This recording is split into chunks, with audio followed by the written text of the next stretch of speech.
Hello guys, i-flex na ako ni among isa ka inayan nga kanding. Kana siya bagong panganak, tulo ka buok iyang anak. Tulo ka buok iyang anak, duha ka laki ug isa ka bayi. Daghan na padadto. Upat ni sila ka inayan. Sa isa ka inayan, tulo iyang anak. Dali ra kay mo daghan ang kanding basta daghan iyang anak, tulo duha upat. Nay among isa ka inayan nga upat ka buok iyang anak kada kuan. Mag-anak siya upat ka buok. So muni siyang una nang anak. Kani sa ikaduha nga inayan. Nara yang duha ka anak brown. Mauni iyahang mama. Nara ikaduha nga inayan. Kada mga dagko na mga dumalagan na. Bayi gihapon ni sila mga bayi. Na sila. Itong isa to nanigways baka.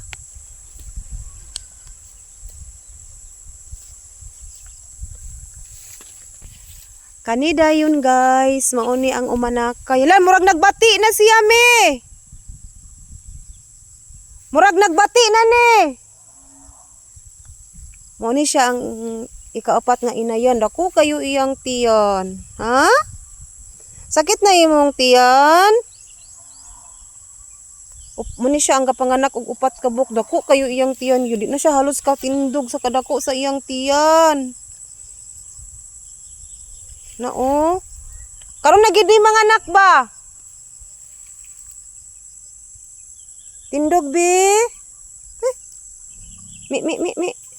Ay makatindog pa di ay. No, dako kay syog tiyan. Sada kay ni nga klase sa kanding okay. Kuan ba? Upat ka buok iyang tutoy. So, kung upat ka buok iyahang anak, makuan gid niya.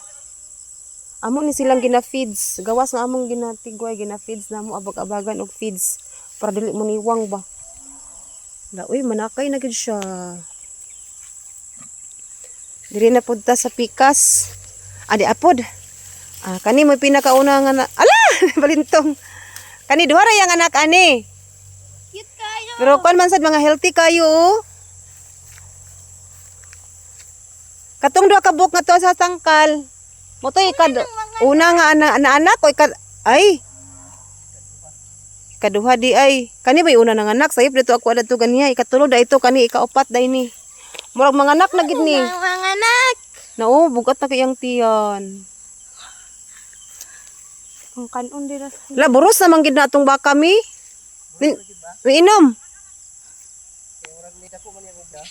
Lagi buros ni bay. Buros na siya. Kasi mo bakos diya kaya kung pabaksan. Na ya to oy bakos Pakubra dai baksan. Unsa na? Daghanon pa manggani babaksan na hinuon. Unsa na? Sadara ba ni nga klase nga baka Diri na siya diri man gud ni siya katulog kay Pasaki ako be. uso ra ba karon ang kawat. Papasaki ako pa be. Tulugan na niya diri kada gabi. Kay na Ginoo ko daghan na ra ba nga wala karon mga baka. Kaya hay bas mga kawatan. Diri diha siya matulog ana among payag. Walay tanom among area karon guys kay di na mi ka afford magpalit sa binhi kay mahal kaayo. Gitalungan man niya diha na wa gihapoy klaro ang talong. Mahal kaayo ang tambal niya, barato ra. Iya ra mi mag-uma kong kuan. Mamuhi lang sa mig hayop, mamuhi mig baboy, mamuhi mig baka, mamuhi kanding. Kana lang sa kadi sa mi mag-uma kay lala kayo ang kapital sa uma. Nga barato ra ba kayo ang mahal ang mga fertilizer, mahal ang binhi. Pag ma-harvest na tanan gasto, luoy kaayo gid ang mag-uuma sa tinuod lang.